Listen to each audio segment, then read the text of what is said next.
Good morning. Good morning. Good morning. Good morning. Welcome to Coffee with Tea, and I'm T. Good morning. Good morning. Good morning. Is it Wednesday? Is it Wednesday? I think it is. I have lost track of the days. Hey, Nikki. Hey, amazing E. Dot. Good morning. Hey, golf guy. Hey, C. Bell. Good morning. Good morning. Hey, Renee. Hey, Dawny. Hey, cake lady. Hey, Chris. Good morning. Good morning. How y'all doing? On a scale of 1 to 10, how are y'all doing? I am doing amazing. Hey, just me. Hey, KB. I am amazing. Hey, Sophia. What's girl? Get your life together. I'm just gonna say that to you because I haven't. You know what you're supposed to do. You're supposed to check in. Hey, Tammy. A 10 doing good. I'm a 10 too. You know why I'm a 10? Let me tell y'all something. I saw this man in the supermarket a couple of days ago, and he had two mechanical legs from his all the way up to his hips. But he was walking, and I was in a moment. In that moment, I was having a moment. Like I wasn't really depressed or anything, but I was thinking about something that wasn't really positive, about something that I was worried about. I don't remember what it was. I wasn't really like all the way crazy about it, but I wasn't my 100. And I looked at this man and I said, "Wow." Hey, Bridget. I said, "Wow. I really am blessed." This man was walking on two prosthetic legs from his hips down, like, but he was just, and I'm just blessed this morning that I woke up and I am talking. I know who I am. My body is working. I can still swallow. I can still think. I'm just blessed. And those are the things that we take for granted, and we have to stop taking these things for granted. So last night I had an emergency client. I'll be inboxing you. They got some truth about my marriage last night and need some guidance. Okay, Melissa, please. Oh, yes, please. Join the recovery room. Please. If you are going through anything in your life that is traumatic and you need to heal, please join the recovery room today. Just do it for yourself. Sometimes we need help and we don't know how to get it. When the resources in front of you, you just got to do it. I heard this morning. So last night I had a emergency client, right? And I usually don't do like really late night clients unless it's, but she sent me an email, and I tell all of my clients, like, if it's really a problem, put 911 in the subject. And if I'm woke, but I was up for some, well, not for some reason, because God is good. Hey, Lorena, you was thinking about me, new Josephine? Good. But God is good, because I just happened to be up going through, looking through my email for whatever reason. I really wasn't looking for anything, but just looking for stuff because I'm giving Brian a party, whatever. And I was just looking to see if something had been delivered. But she said 911. So the message that I got from her last night, all she kept talking about is what had happened to her and her relationship, that she had been cheated on. So the last thing we talked about is I had to tell her, you are not what happened to you. So in the middle of the night, these are my notes. I'm just gonna read my notes to you. The recovery room is all that and then some. Thank you, Bridget. I'm just really gonna read my notes to you and what God poured into me after I got off the phone with her last night, because she was really distressed.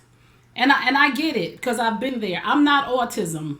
Autism is something that happened to our family, but it doesn't define who we are. And I always say that when I'm talking to Jermaine.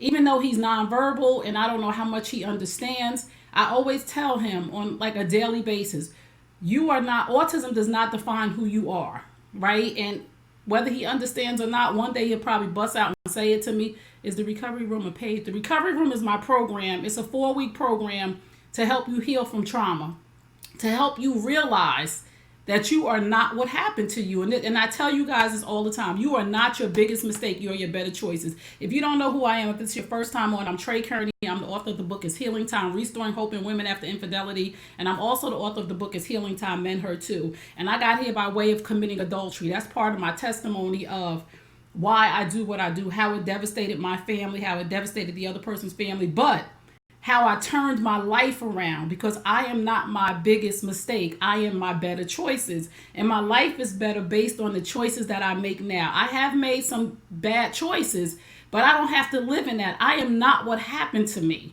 I am not what happened to me. And I need somebody to hear that today. And this is what I had to tell my client last night. You are not what happened to you. Don't use what happened to you to define who you are. Use it to grow you. This is my notes, and I'm just going to read them because I want to be off of here quickly because I'm taking some time for myself. Use it to grow you, to teach you so you can teach others. This is what I'm telling you.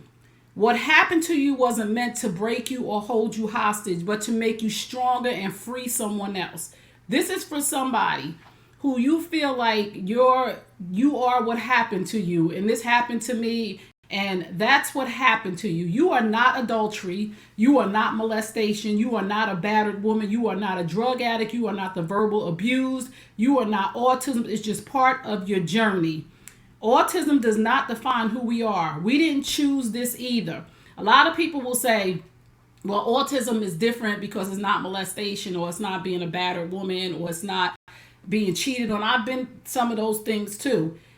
But we didn't choose autism either, just like you didn't choose to be molested. Just like you didn't choose to be have an alcoholic mother. I had an alcoholic mother, just like you. I didn't choose that. So that I cannot let that define who I am as an adult right now. And a lot of us get stuck in what happened to us, and we can't get to our purpose. Because if you are alive and kicking this morning, if you can still speak, you have a purpose attached to what happened to you. And somebody needs to hear it. And I know it's hard sometimes, and sometimes you might not be ready. Hey, Ron, sometimes you might not be ready because you have not healed. But that's why I do the recovery room, to help you heal so that you can get to your purpose. That's what happened to you, not who you are, especially when it was beyond your control. Autism is beyond my control. It happened to me. It's not who we are. Get out of bondage of what happened to you and get into purpose of who you were born to be and who you truly are. Share your story as a victory, not a victim, and free someone else. Heal so you can. Right. Join me in the recovery room where your tragedy becomes your testimony after you heal. You are not what happened to you. I am not autism. I am not the loss of my mother. I am not my failed relationships.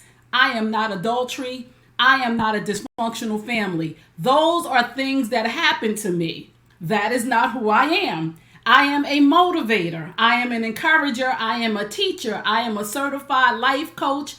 I am a caregiver to my son. The things that happened to me is not who I am. We have to be able to separate the two. These are the results. Me being a motivator, an encourager, a teacher, a life coach, a good friend. These are the results of what happened to me. Without these things that happened to me, I would not be who I am today. I couldn't help you heal. We are here to serve one another. Somebody is serving me right now. I have a wonderful life coach. She serves. She's here to serve. Not only me, but she serves her tribe. I serve my tribe. Everything that happened to us was here. It was done to us to help us heal somebody else. Because I'm an overcomer. I didn't die from anything that happened to me. It hurt. And healing hurts. But you have to stop living. This is the last thing I'm going to say. And I'm going to ask you if you have any questions about the recovery room, about me, anything. Hey, Pastor Hunt. Stop living in the shadows of what happened to you and live in the light of your purpose. Hey, Shakira, listen, I'm going to say that again because somebody really needs to hear that. Somebody is waiting to hear from you about how you healed from molestation, how you are still here from being molested as a 6-year-old. How do you do that? How did it not kill you? You understand what I'm saying? How are you still here as a battered woman? Somebody who almost killed. How did you overcome that? How are you here, Trey, as a woman who was betrayed by a man that you left your husband for? How did that not kill your spirit, your mind, your body, your soul? How are you still here? Somebody needs to hear that. How are you still here from a major car accident that was supposed to take you out? How are you still here? How are you still here from that stroke? You are not what happened to you.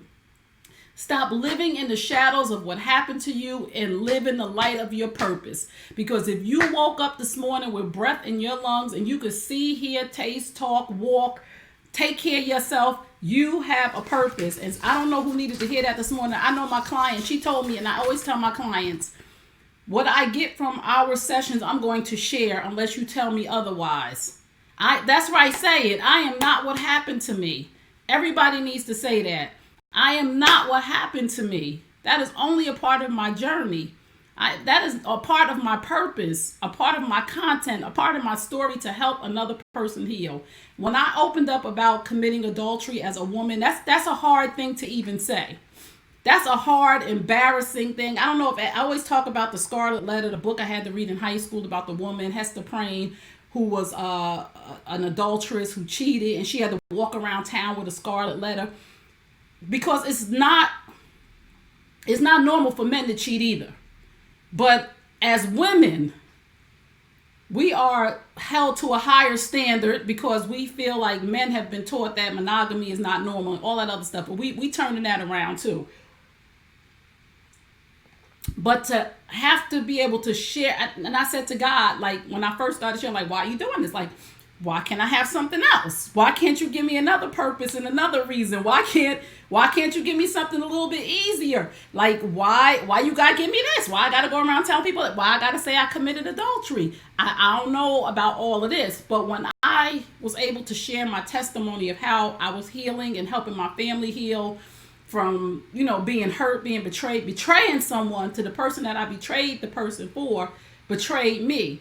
So I was like, why I gotta do this? But then after I shared my story of being a woman who committed adultery and is healing from it and helping my family heal, so many women came and said, I'm so glad that you said that, because I have been living in shame and guilt, and I've been killing myself in my home with my husband, who cheated on me, but I stayed because I cheated on him. And it's just a vicious cycle of, well, I did it, so, feeling less than. But so many women reached out to me to say, thank you so much for sharing this, because I needed to heal from this. Like, I needed help. And I'm like, oh, okay. Like, I really knew it wasn't only me, but I didn't know it was so many women that were living in shame, that were living in guilt, that were hiding, that were staying in unhealthy relationships because they thought they deserved that.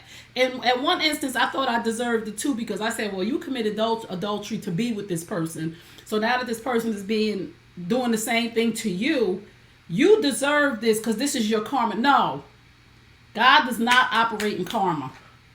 Okay, I repented, I was sorry, I understood my error, and I changed my ways. So I don't have to be punished for the rest of my life, because I am not what happened to me. I am not my biggest mistake. I am my better choices. So if you are suffering in shame, please join the recovery room. Go to my website. It's www.TreyKearney.com. www.TreyKearney.com. And heal. Because somebody needs to hear your testimony, and we cannot share. See, I can share this because that's not me anymore. People who can't share their dirt, we'll call it dirt because it's dirty. People who can't share their dirt, or people can't share what they've been through because you're still in it. I'm not still in it. I'm not the same person. I make better choices. So I'm able to share. Because people say, why you keep living in the past? I don't live in the past. I live in the very present, and I look forward to the future. But I know that somebody needs to hear that it's not just you, sis. You are not the only woman in this world that committed adultery, and now you and your husband are going through the cycle of healing, and you don't know how because he's holding you over the coals. And you're not the only woman that's been cheated on. And you don't know the mind of a side chick, because I was a side chick. I was with somebody's husband, and I'm not a bad person.